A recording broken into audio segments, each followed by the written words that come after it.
Hello everybody and welcome back to the ASUS North America YouTube channel. This is JJ once again, and we're bringing you guys a brand new performance-oriented video. If you guys have recently checked out the YouTube page, you notice that we've put up a brand new featured overview on our new ASUS GeForce GTX 780 DirectCU2 OC card. If you guys have not checked out that overview, make sure and check it out. It's an awesome beast of a card. As based on kind of our new kind of breakdown and the way that we're handling things, if you want to kind of know more about the non-reference design aspects, kind of the ins and outs in terms of the topology, the feature set, the overall kind of specifications of the card, make sure to check out the overview video. In this video specifically, we're going to be covering performance, which includes everything ranging from overclock settings to temperatures to acoustics, as well as gameplay performance. So we're going to be actually targeting a very high level of gameplay performance this time around. We're going to be looking at 4K based gaming performance with two 780s and SLI. So of course, keep in mind that for you guys that are interested in performance relative to 2560 or QHD based resolutions, or even 1080p based resolutions, the 780 is going to comfortably be able to go ahead and drive performance and image quality settings for both those corresponding resolutions. So with that, let's first go ahead and dive in to cover a little bit about the test bed that we're going to be utilizing for our 4K 780 test bed performance playback, and then from there we'll jump into some gameplay. Okay guys, so we're just going to quickly recap for you our test bed. So of course this is going to be a key aspect in terms of helping us to define kind of not only the segmentation but the performance characteristics of what we're looking at to be able to drive an ultra grade gaming based experience. So first off, in terms of the back, you're not going to see it too much because it's covered up a bit, but we've got our Maximus 6 Hero motherboard. This is an awesome gaming grade motherboard, great for overclocking. It's got some enhanced audio technologies, great power delivery, huge amount of component features. You can check out our review for more information. That's based off our Z87 chipset. Of course, we have a 4th generation Core i7 series processor on there as well, and that's being cooled by this awesome high performance heat pipe from Noctua. This is their NHU series. It's a really nice heatsink because it doesn't impact any of the memory that we would have installed, even if we were utilizing 4 DIMMs. Now, if we move down from there, of course, we're going to see that we've got 2 GPUs, and these are really the stars of the show right here in terms of helping to drive our 4K grade gaming experience. And these are going to be our brand new full non-reference ASUS GeForce GTX 780 DirectCU2 OC based graphics cards.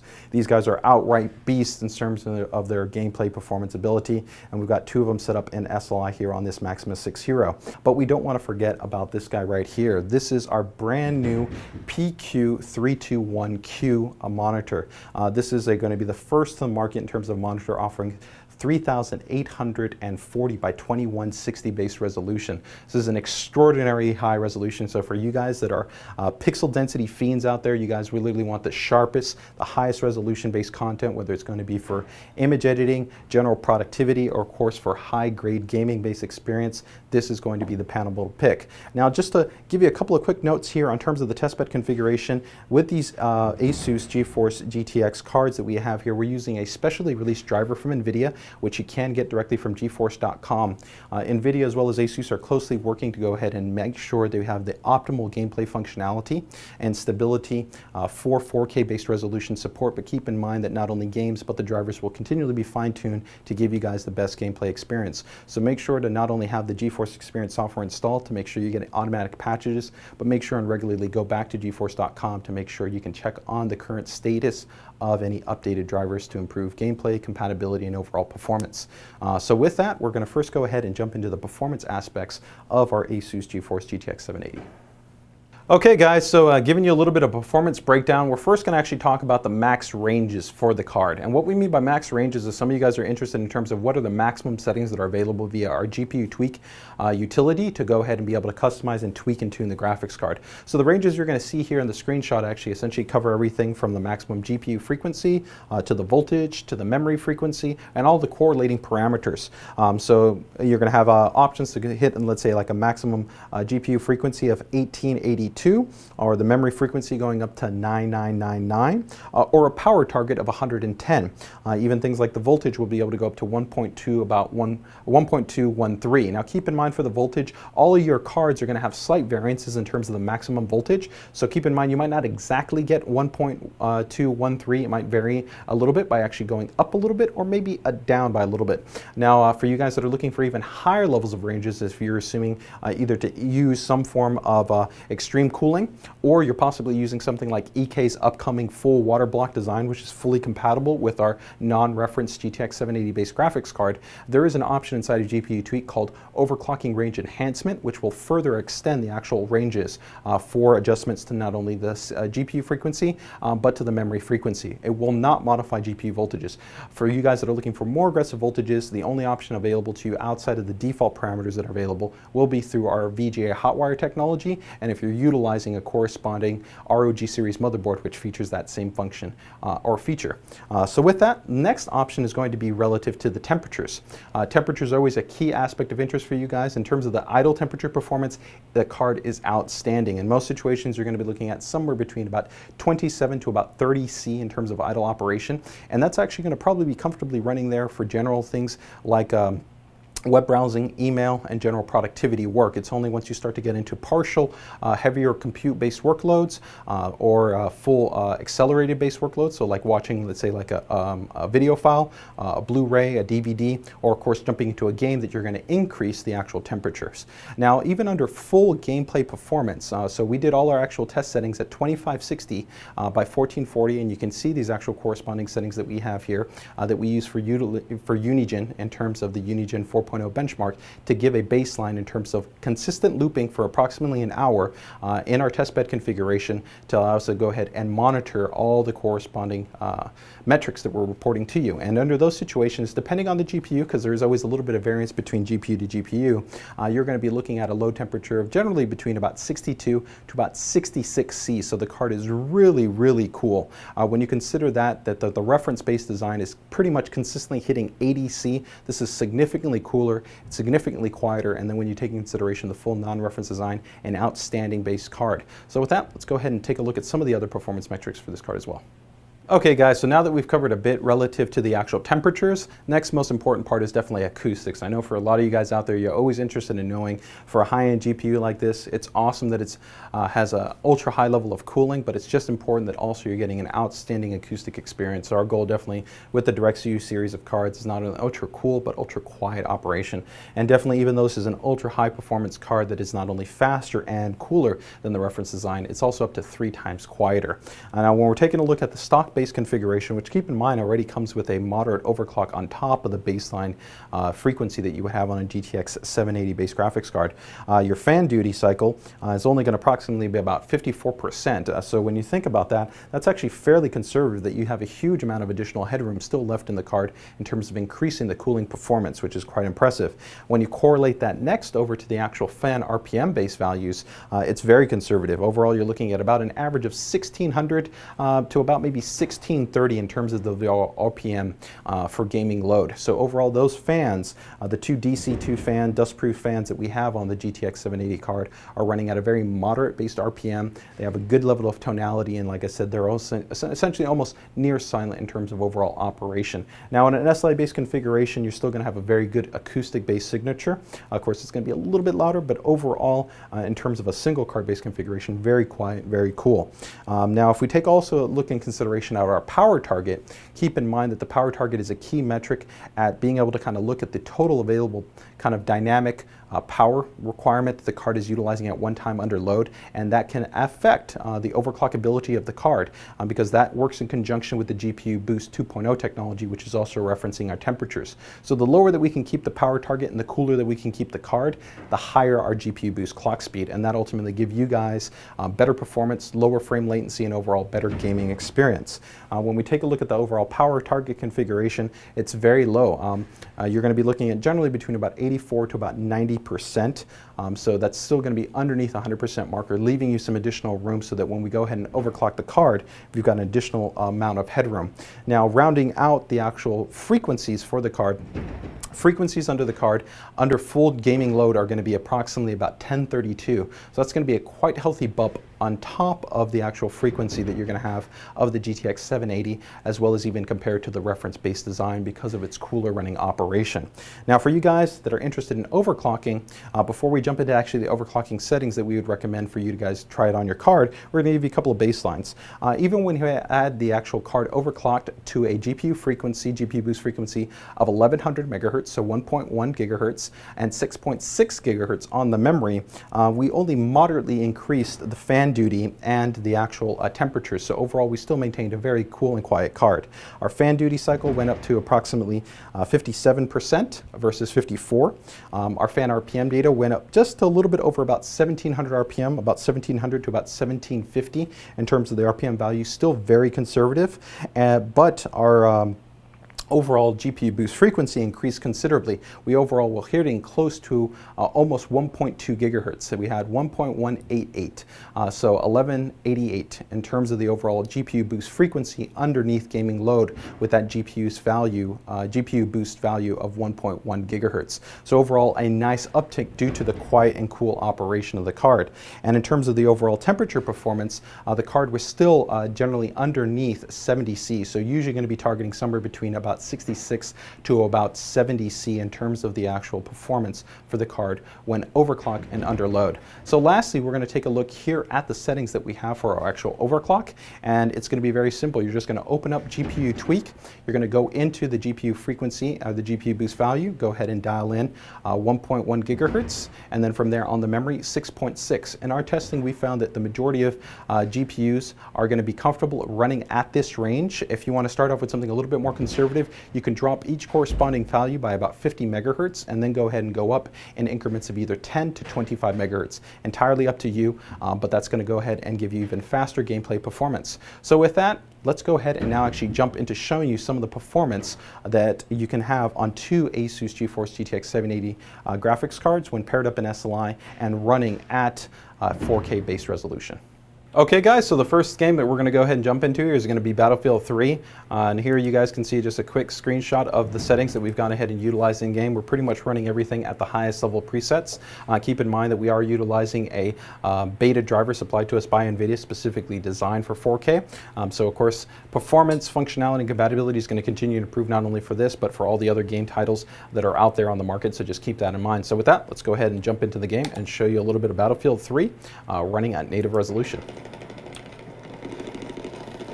So right off the bat, you can already see that we're getting excellent scaling performance.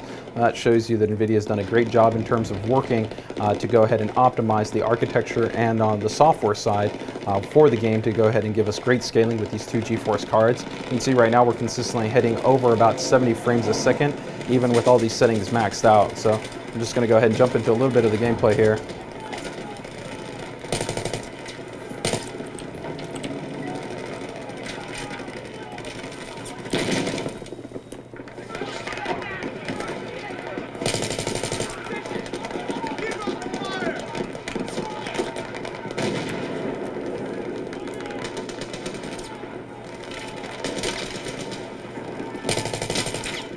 There we go. We can even see that as we go ahead and change the environment, mapping, we're still keeping great frame rate, game policy, and even in various levels that we've gone ahead and tried out, we've gone ahead and maintained really solid actually performance in different types of environments. Now, of course, in multiplayer gameplay, you're going to have varying levels of performance because, of course, you are bringing in more balancing from the CPU. So of course, in online multiplayer, expect the frame rate to take a little bit more of an impact because of course the number of units that are going to be on screen, as well as the diversity of the AI that's being brought about. But overall, very strong gameplay performance. You can see that we haven't really almost dropped below 60 frames a second. So overall, having a very smooth level of gameplay here in Battlefield 3. Okay guys, so next up we're going to be taking a look at Grid 2, and pretty much the end, we've maxed out pretty much all the settings here on the game, so you can take a look at these here in the screenshot of the gameplay settings. And once again, we're running this at the native resolution. So with that, let's go ahead and jump into a little bit of Grid 2. So you can see, of course, there we have our FPS in the corner. We already started off between about 90 to 100 plus frames a second. Frame latency is really smooth overall. It's a really nice and responsive experience, which is great for a racing title like this.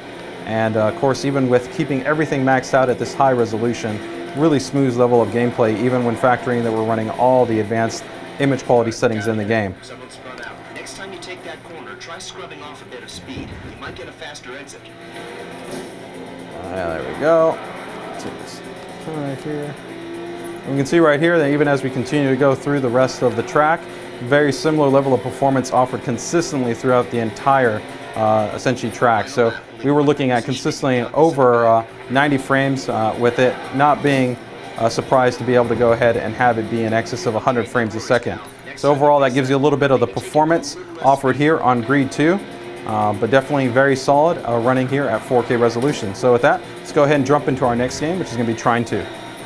Okay guys, next up here we've got Trine 2, an awesome indie platformer title with just an amazing actually graphics engine which takes advantage of a huge amount of specialized features, whether it's specialized physics-based processing, a lot of specialized shadow and lighting technology. A really awesome game that visually has got a great look and feel. And we've gone ahead and set it to pretty much maximum gameplay settings, and even at this high resolution we're also running a 2x anti-aliasing pattern that you'll be able to see here in terms of the gameplay settings. So with that, let's go ahead and jump a little bit here into the gameplay environment. Take a look at it. There you can see some of the awesome lighting effects just real time happening in game. And we can go ahead and see if I can get my guy here and bust through this area. Get into the game environment. Intruders!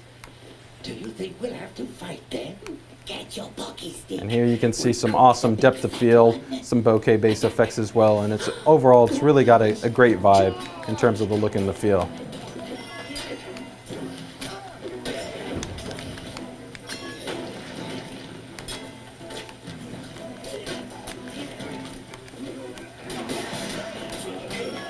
You can see that the frame rate is holding very steady. We're looking at about 80 plus frames overall, and overall keeping a really smooth level of gameplay. So it's overall keeping the experience really smooth, really responsive, which is exactly what we would want, especially with a platformer where you're moving from point to point and you don't want it to feel laggy, and you don't want to have kind of any noticeable elements that are going to detract from your overall gameplay experience.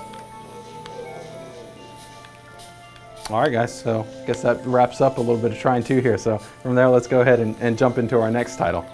Okay guys, so next up here we've got The Witcher 2. It's an awesome game. I really love it. The graphics engine is one of the best engines on the market in terms of taking advantage of all the hardware that we're utilizing here, and just looks gorgeous here at this ultra high resolution. So we've gone ahead and set everything pretty much to its maximum settings. You can take a look at here in terms of the settings. We don't have Uber sampling enabled just because we want to be able to maintain an ultra high level of consistency in terms of the frame rate, and we don't want any unexpected drops, especially because we have gone ahead and utilized the latest mod which goes ahead and incorporates a more advanced level of animations to Geralt's fighting movements. So with that, let's go ahead and jump into the arena here and take a little bit look at the gameplay experience. You can see right off the bat that we have a very smooth level of performance. We haven't dropped below 50 frames a second yet.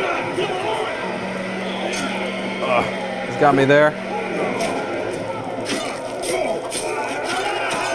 Let's see if I can get this guy. There we go. And even with those really smooth movements, you can see in a lot of dimension in terms of movement of the camera and me moving around here, we're still keeping a really robust level of gameplay performance.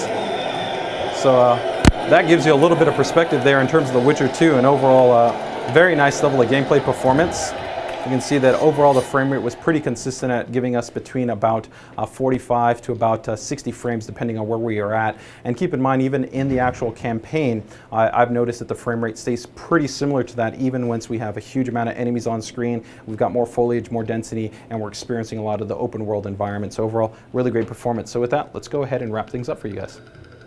Okay guys, so wrapping things up for you, we've given you a little bit of information on all aspects of performance for this actual brand new ASUS GeForce GTX 780 DirectX 2 graphics card. We covered, of course, temperatures, ultra cool in terms of the overall temperatures, generally going to be between 62 to 66 C, even overclocked you're looking under 70 C. Moving on to acoustics, we covered, of course, that the fan duty cycles and the overall operation was near silent in terms of the overall acoustic footprint, so maintaining that DC2 trademark of being ultra cool and ultra ultra quiet. And then in terms of the gameplay performance, you could see that even when we're driving a ultra high resolution as what we have here on the PQ321Q at 4K and taking a look at some of the most demanding game titles out there on the market, we kept an outstanding of gameplay performance when we had two GTX 780s paired up here in SLI. So as always, if you guys have any questions, comments, feedback, we'd love to see them here on the page. Feel free to go ahead and drop them, of course, in the comments section. You can also make sure to hit us up on the YouTube inbox, or you can feel free to head over to our North American Facebook page or Twitter pages and leave us some feedback there.